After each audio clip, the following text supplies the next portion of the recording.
For the project that I'm working on today, I have put the extended base on the machine. Then I have loaded my lining fabric, and this is the wrong side of my lining fabric, wrong side up, and done all my pinning correctly. Nice close pinning.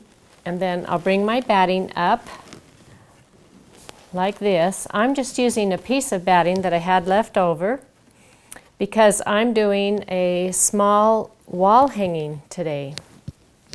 This is just a little embroidered wall hanging that I want to quilt. And so when you have a piece that is this small that fits on the top of your table, then you can just lay it up here like this. You don't even have to pin it to any of your leaders.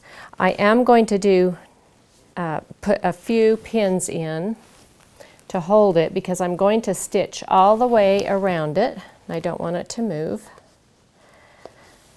So I'm going to start in this corner, and this stitching around, all the way around, needs to be just 1/8 of an inch in, because when I bind it, I want to make sure that I don't have to take any stitching out.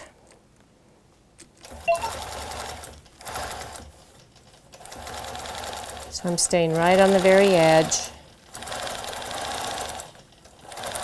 Just kind of easing in any extra fullness, like that. And then across the top, I'm going to put my clamp on.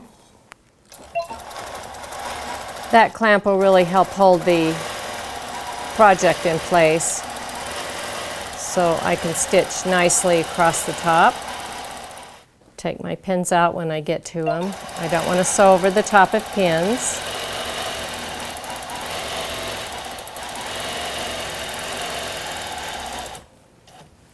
Sewing on your long arm is just like sewing on your domestic machine. Your hands just help each other with whatever they need to do. I can get that pin out of the way now and come down. Again, I'll check to make sure that everything is square. And then across the bottom.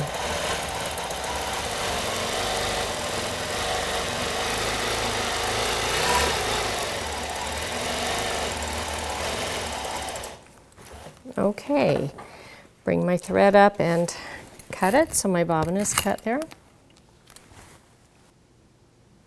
The next thing I'm going to do is stitch in the ditch around the squares, and that will help to stabilize the quilt.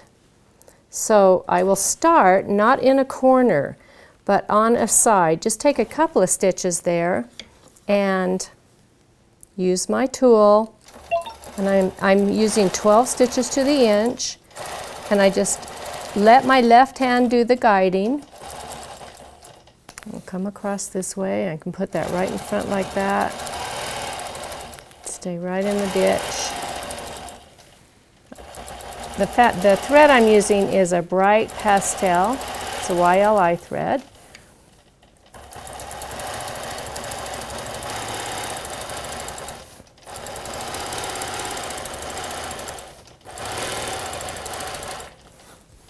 And then again across the bottom. The reason that we start on the side is because it's easier to start and stop on a nice straight line rather than in a corner. I'm coming to the place where I started here. So I'll stitch to that, and then I will take little tiny stitches, like 6 little stitches in a row on top of where I started. Then I can move over, come back to the same place, and cut both of those threads at this point, and you won't be able to see where I stopped and started. Now I'm going to do that with each of the squares, and then I will take my applique helper and I will go around all of the embroidery, right next to the embroidery. And to do that, I just put my applique helper on like this, and you can see through your applique helper, and you can see that my hand is flat. My thumb just goes in this curve, because my left hand is the hand that is actually controlling where I'm going. The right hand is just helping to propel.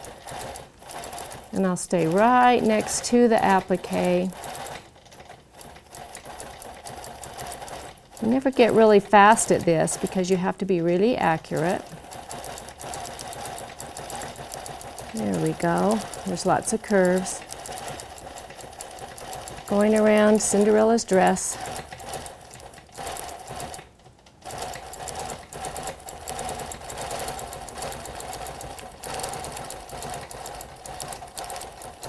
And right back up where we started. And then again, I can take some little stitches here and pull that up and cut all of my threads. There we go. So I'll do that in each of the squares.